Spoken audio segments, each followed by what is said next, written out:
दोस्तों, आज हम स्टार्ट करेंगे चैप्टर गतिकी। तो और इस चैप्टर में हम पढ़ेंगे सदिश, अदिश और सदिशों के प्रकार, कि सदिश के कितने टाइप होते हैं और कौन कौन सा टाइप किस तरीके से वर्क करता है। तो आइए अब हम वीडियो को स्टार्ट करते हैं। तो हम पहला टॉपिक पढ़ेंगे अदिश राशियाँ,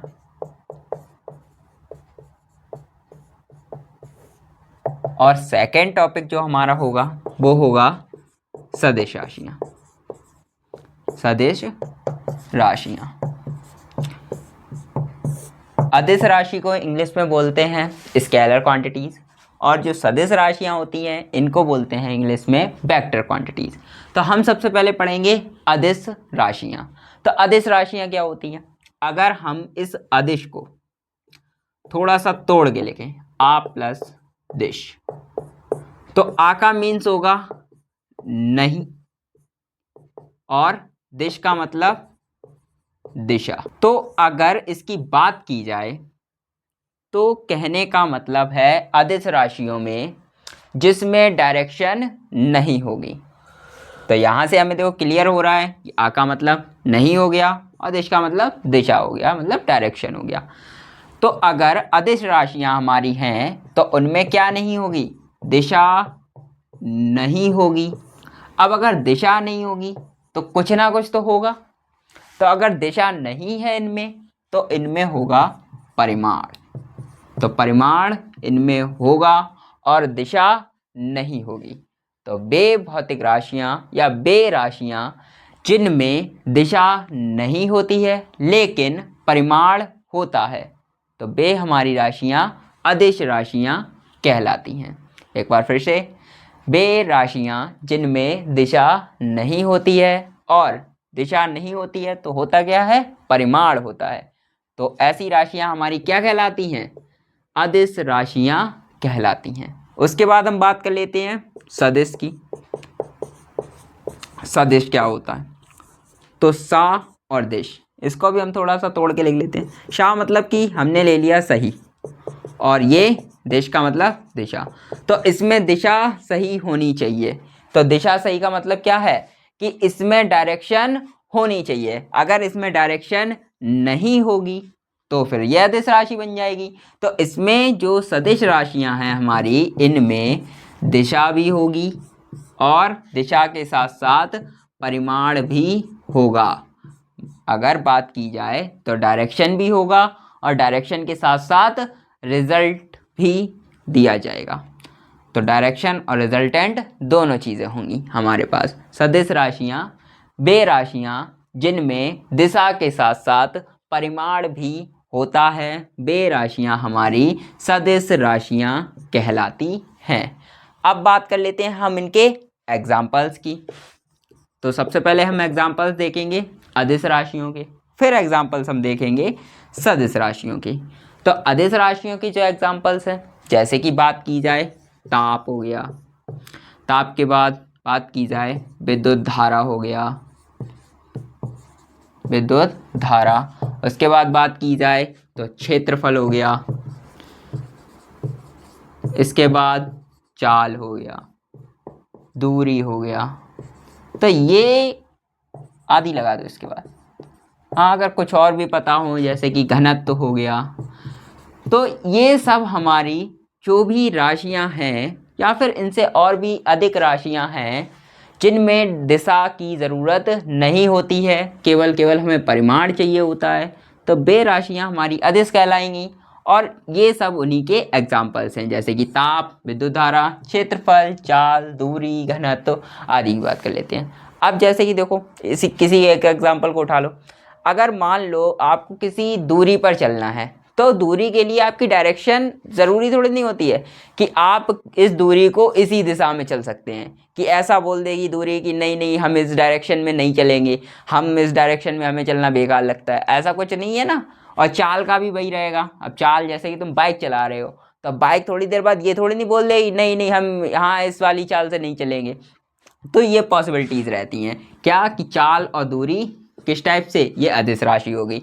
जैसे ही बात की जाए विद्युत धारा की, तो विद्युत धारा भी तुम करंट वायर अपने पूरे घर में कहीं भी किसी भी डायरेक्शन में फैला देते हो और उसमें आसानी से क्या दे देते हो, उसे चार्ज दे देते हो, तो विद्युत धारा भी क्या हो जाती है, बिना किसी डायरेक्शन के उस तरफ चली जाती है। तो ये कंडीशन हमारी कौन सी वाली बन गई, और ये एग्जाम्पल किसके हो गए, अदिश राशियों के हो गए। वही बात कर ले हम किसकी, सदिश राशियों के एग्जाम्पल्स की। तो सदिश राशियाँ क्या होती हैं, तो वे भौतिक राशियाँ या वे राशियाँ जिनमें दिशा के साथ साथ परिमाण भी दिया जाता है। तो बात की जाए कौन कौन सी होंगी, जैसे कि बल हो गया, बल के साथ साथ संवेग हो गया, संवेग, वेग, त्वरण आदि। ये सब हमारी कौन सी वाली राशियाँ हो गई, तो ये हमारी राशियाँ सदिश राशियाँ हो गई, जैसे कि बल, संवेग, वेग, त्वरण आदि। अब जैसे कि बात की जाए बल के, बल को ले लो सबसे पहले, क्योंकि बल से सभी लोग परिचित भी हैं, तो बल को उठा लो। सदिश राशि, इसमें तुम्हें दिशा और परिमाण दोनों चीज़ें चाहिए। दिशा की जैसे कैसी जरूरत, अब कोई पिंड बहुत तेज़ी से तुम्हारी तरफ आ रहा है और तुम्हें उसे रोकना है, तो तुम उसकी एक डायरेक्शन में बल लगाओगे ना, कि इस डायरेक्शन में अगर हम बल लगाएंगे तो वो पिंड क्या कर जाएगा, रुक जाएगा, या जो भी पत्थर तुम्हारी तरफ आ रहा है वो आसानी से रुक जाएगा। तो तुमने उसे एक डायरेक्शन में बल दिया कि नहीं दिया, तुम्हें इसके लिए क्या और ज़रूरत पड़ रही है, तो डायरेक्शन की भी ज़रूरत पड़ रही है। जैसे कि मान लो तुम्हें कोई धक्का दे रहा है, तो धक्का दे रहा है, अगर तुम्हें उसके धक्के से बचना है तो तुम्हें क्या, उसकी विपरीत डायरेक्शन में तुम्हें क्या लगाना पड़ेगा, बल लगाना पड़ेगा। तो तुम्हें बल लगाने के लिए किसकी ज़रूरत पड़ रही है, डायरेक्शन की भी ज़रूरत पड़ रही है, और साथ ही साथ परिमाण की भी ज़रूरत पड़ रही है। तो ये हमारी सदिश राशियों के क्या हो गए, एग्जाम्पल्स हो गए। तो अब बात करेंगे हम सदिश का निरूपण, सदिशों का निरूपण। तो निरूपण, और वो भी किसका, सदिशों का। तो निरूपण का मतलब क्या हुआ, निरूपण को उठा लो सबसे पहले, निरूपण। तो हमने नी को हटा के रूपण से लेना देना है हमें। रूपण मतलब उससे लिखने का रूप या ढंग कैसा रहेगा, तो हम वेक्टर क्वांटिटीज़ को किस ढंग से लिखते हैं, किस तरीके से उसका लिखने का जो भी तरीका रहता है वो कैसा रहता है, कि हमें पता कैसे चलेगा कि स्केलर क्वांटिटीज़ हमारी कौन सी हैं, वेक्टर क्वांटिटीज़ हमारी कैसी हैं, और हम दोनों में डिफरेंस कैसे फाइंड कर पाएंगे कि हमारी स्केलर क्वांटिटी इस टाइप से लिखी जाएगी, वेक्टर क्वांटिटीज़ इस टाइप से लिखी जाएगी। तो वो चीज़ हमें पता होनी चाहिए ना। तो इसके लिए हमने सदिशों का निरूपण देखा। सदिशों के निरूपण में क्या होता है, तो हम किसी भी, जैसे जिस भी वर्ड से हम उस चीज़ को रिप्रेजेंट कर रहे हैं, अगर हम उसके ऊपर एक एरो लगा देते हैं तो वो हमारा बन जाता है सदिश, मतलब वो हमारी बन जाती है क्या, वेक्टर क्वांटिटीज़ बन जाती हैं। तो अगर बात की जाए तो हमारी वेक्टर क्वांटिटीज़ के लिए जो मेन इंपॉर्टेंट रोल निभा रहा है वो कौन, एरो निभा रहा है। अगर हम किसी भी रिप्रेजेंटिंग वर्ड के ऊपर एरो लगा देते हैं तो वो हमारा बन जाता है क्या, वेक्टर फॉर्म बन जाती है।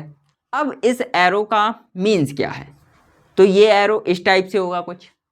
तो इस एरो में ये जो ऊपर वाला पॉइंट होता है इसे हम लोग बोलते हैं हेड, हेड मतलब सिर बोल सकते हैं। और ये जो लंबी लाइन है, क्योंकि हेड तो इसका इतना ही है ना, और बाकी ये जो लाइन है पूरी कंप्लीटली, तो इस लाइन को हम लोग बोलते हैं, या फिर ये वाला पॉइंट ले लो, इसको हम लोग बोलते हैं टेल, मतलब ये हो गई इसकी पूंछ। अब दोनों का रिप्रेजेंटिंग क्या रहता है, ये जो आगे का एरो होता है ये हेड, ये शो करता है दिशा, ये शो किसे करता है, दिशा को। बाकी की ये जो पूरी लाइन होती है, ये जो कंप्लीट लाइन है, ये शो करती है रिजल्ट को, किसे, रिजल्ट को, मतलब परिमाण को। दोनों में ये खास बात है, पूरी लाइन शो कराएगी हमें रिजल्ट, और आगे का जो हेड है वो हमें शो कराएगा दिशा। और इस एरो को हम किसी भी रिप्रेजेंटिंग वर्ड के ऊपर रख देते हैं, वो हमारे बन जाते हैं वेक्टर। जैसे कि बात की जाए, अगर हमें बल को वेक्टर फॉर्म में लिखना तो इस टाइप से लिखेंगे, अगर हमें वेग को लिखना तो इस टाइप से लिखेंगे, त्वरण को लिखना है तो इस टाइप से लिखेंगे, संवेग को लिखना है तो इस टाइप से लिखेंगे। ये सब हमारे क्या हो गए, सदिश राशियाँ हो गई और उन्हें हमने इस टाइप से रिप्रेजेंट कर दिया है। तो हमारा सदिशों का क्या हो गया, निरूपण इतना हो गया। निरूपण में एक एरो होता है, उस एरो में हेड और टेल होती है, मतलब हमने उसे तोड़ के लिख लिया है कि आगे का जो पार्ट है वो हेड हो गया, बचा हुआ टेल हो गया। तो टेल रिजल्ट को रिप्रेजेंट कर रहा है और हेड डायरेक्शन को रिप्रेजेंट कर रहा है। अगर इसके बाद बात की जाए तो हम जो अगला टॉपिक पढ़ेंगे वो पढ़ेंगे सदिशों के प्रकार। वहाँ पर आप अगर देखेंगे तो इस वाले एरो में से केवल और केवल हम हेड का यूज़ करके यूनिट वेक्टर बनाते हैं। यूनिट वेक्टर मतलब इकाई हम बनाते हैं और अभिलंबवत वेक्टर भी बनाते हैं, उसमें भी हम इस वाले एरो का यूज़ करते हैं। तो सदिशों के प्रकार, सदिशों के प्रकार, तो सदिश के कितने टाइप होते हैं वो हम देखेंगे कि कौन कौन से टाइप हैं, या फिर हम इनको टाइप भी बोलते हैं, वर्गीकरण भी बोलते हैं, जो सुइटेबल लगे वो बोलो। लेकिन अभी हम लोग जो अपने हिसाब से देखेंगे वो देखेंगे सदिशों के प्रकार। तो सदिश के जो प्रकार होते हैं वैसे तो बहुत से होते हैं। जैसे नंबर 1 बात की जाए समान सदिश, समान सदिश, इक्वल वेक्टर। तो समान सदिश क्या होंगे, समान, अब हमें कोई चीज़ समान दिखानी है, तो अगर हमें कोई चीज़ समान दिखानी है तो वो समान दिखाने के लिए हमें दो चीज़ों की ज़रूरत पड़ेगी ना। हम कैसे बोल सकते हैं कि कौन सी चीज़ हमारी किसके समान है। इक्वल दिखाने के लिए हमें मिनिमम रिक्वायर्ड कितनी रहेगी, 2 की रिक्वायर्ड रहेगी मिनिमम। मैक्सिमम आप चाहे कितनी भी लो, उससे फ़र्क नहीं पड़ता, लेकिन मिनिमम जो रिक्वायर्ड रहेगी वो कितनी, 2 की। तो हमारे जब दो सदिश, हमने मान लिया हमारा ए वेक्टर और बी वेक्टर, जब दो सदिश और दोनों सदिशों की दिशा और परिमाण, क्योंकि हमें बिल्कुल सेम दिखाना है ना, तो हम ऐसा भी नहीं कर सकते कि हमने मान लो डायरेक्शन उनकी अलग अलग कर दी, एक की प्लस एक की माइनस, या हमने उनके परिमाण अलग अलग कर दिए, हमने एक की वैल्यू रख दी 4 एक की रख दी 5, तो ऐसा कुछ भी नहीं ना, क्योंकि हमें एज अ सेम दिखाना है ना, समान सदिश हैं। तो अगर हमारा ए वेक्टर है और हमारे पास वेक्टर वी है, तो दोनों की जो दिशा रहेगी, दिशा वो भी कैसी होनी चाहिए, समान, और साथ साथ परिमाण भी कैसा होना चाहिए, परिमाण भी समान होना चाहिए। तो ऐसी कंडीशन हमारी क्या बनेगी, जाके समान सदिश की कंडीशन बनेगी। ये हमारे सदिश का पहला प्रकार हो गया। इसका मतलब दिशा कैसी होनी चाहिए, समान होनी चाहिए, और परिमाण भी समान होना चाहिए। तो ये हमारा हो जाएगा समान सदिश। और समान दिखाने के लिए हमें मिनिमम 2 वेक्टर्स की ज़रूरत पड़ेगी। उसके बाद हम बात कर लेते हैं अपना नंबर बी, कौन सा, ऋणात्मक सदिश। ऋणात्मक सदिश मतलब निगेटिव वेक्टर। तो ऋणात्मक सदिश क्या है, अब ऋणात्मक सदिश की बात की जाएगी तो हमें केवल और केवल क्या चेंज करने होंगे, साइन चेंज करने होंगे, तभी तो हमारा ऋणात्मक बन जाएगा ना, मतलब एक दूसरे के अपोजिट। तो अपोजिट हम क्या चीज़ कर सकते हैं, परिमाण अपोजिट हो जाए क्या। अब तुमने मानो 4 लिखे हुए हैं, तो तुम 4 को क्या ऐसे करके बनाओगे, तो 4 ऐसे करके थोड़े नहीं बनेंगे। तो हमें इसकी क्या चेंज करनी होगी, डायरेक्शन बदलनी होगी। इन दोनों सदिशों की, मतलब ए और बी हमने सदिश ले रखे हैं, तो इन दोनों की क्या चीज़ चेंज हो जाएगी, दिशा विपरीत हो जाएगी। दिशा कैसी हो जाएगी, विपरीत हो जाएगी। और अगर बात की जाए परिमाण, परिमाण कैसे रहेंगे, परिमाण समान रहेंगे। मतलब अगर ये हमारी 4 डायरेक्शंस होती हैं, x plus, x minus, y plus और y माइनस, तो इन 4 डायरेक्शंस में एक इधर जाना पसंद कर रहा है, दूसरा इसके अपोजिट इधर जाएगा ना, तो हमें इस कंडीशन में ऋणात्मक दिखाना था, मतलब एक के अपोजिट। तो दिशा हमने कैसी कर दी, दिशा को हमने चेंज कर दिया, तो हम उसके कैसे हो गए, अपोजिट हो गए। मतलब जैसे कि तुम ही तुम नॉर्थ में जा रहे हो और तुम्हारा फ्रेंड साउथ में जा रहा है, तो दोनों की डायरेक्शन कैसी हो गई, अलग अलग हो गई, और दोनों एक दूसरे के कैसे जा रहे हो, विपरीत जा रहे हो। तो और परिमाण हमने दोनों को डिस्टेंस सेम चलने को दी कि तुम भी 5 किलोमीटर चलो और तुम भी 5 किलोमीटर चलो, लेकिन डायरेक्शन हमने क्या कर दी, चेंज कर दी। तुम अपने दोस्त के रिस्पेक्ट में डिफरेंट डायरेक्शन में हो, या फिर हम बोल सकते हैं कि उसके अपोजिट डायरेक्शन में हो, तो दिशा इसकी कैसी हो गई, विपरीत डायरेक्शन हो गई, और परिमाण समान हो गया। परिमाण कैसा हो गया, समान हो गया। उसके बाद हम बात कर लेते हैं अपने अगले वेक्टर की, सी नंबर, शून्य सदिश। शून्य सदिश, तो शून्य सदिश क्या होता है, तो शून्य सदिश में जो हमारा रिजल्टेंट रहेगा वो क्या हो जाएगा, जीरो हो जाएगा। जैसे कि हमने इस डायरेक्शन में हम है, क्योंकि हमारे पास 4 डायरेक्शंस होती हैं, और उसके बाद अगर बात की जाए, आप बोल सकते हो कि नहीं 4 नहीं, हमारी और भी डायरेक्शंस होती हैं, जैसे नॉर्थ ईस्ट, साउथ वेस्ट, ऐसे करके, तो वो हमारी सब डायरेक्शंस होती हैं। डायरेक्शन मोस्टली 4 ही होती हैं, नॉर्थ, साउथ, ईस्ट और वेस्ट हो गई। तो अगर बात की जाए, आर हमारा क्या है, 0 है, मतलब हम अपने स्टार्टिंग पॉइंट पर खड़े हुए हैं, यही पॉइंट होता है हमारे लिए 0।